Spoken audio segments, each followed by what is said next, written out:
chúng tôi chắc các bài sang nước bá chân bản nước pin nồng là những ngày tăng chân phải ở nút đằng kia ở ngủ cái chúng tôi nữa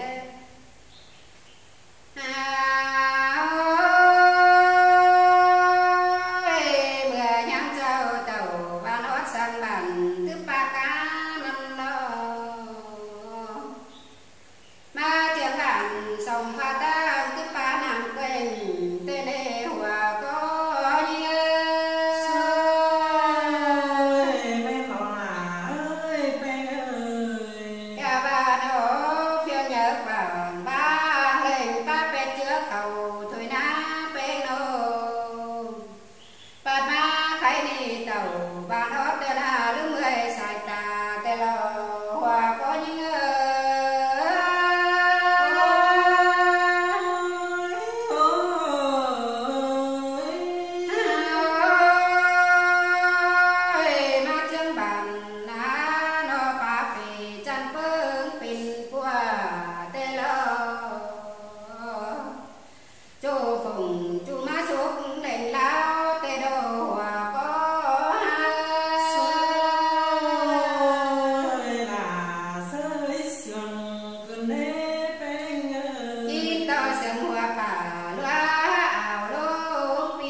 hình to ba lỗ cầu hiện sai bãi bản áng hừng những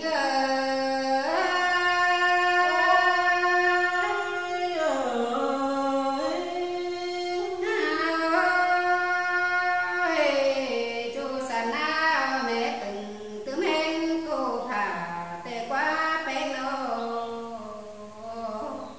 pen biết đầy lại ta lại tính mát hồ tê lô hòa có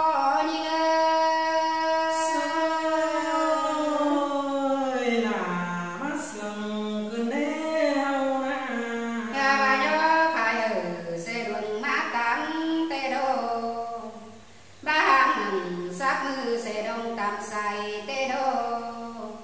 cơn đời có mi lại xuân ná tê lô hòa có những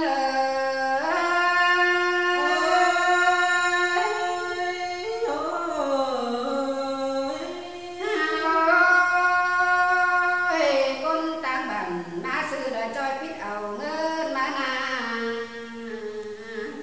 anh đi là quá đó bà bạn cụ tồn ở xa ngân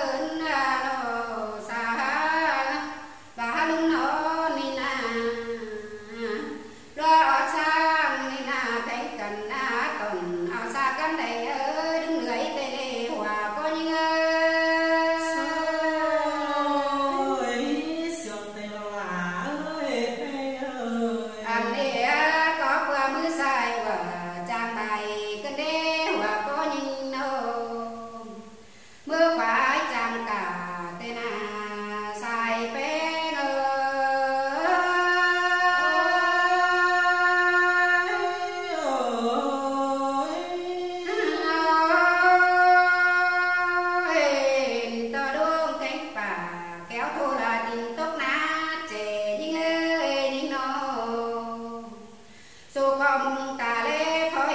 chú đoan thay mà tên lê hòa có những men lò là ơi sườn cái nê khai na ba má cốt là na đồng sư sẽ mấy tầng bên kinh đê ano má càng sư sẽ định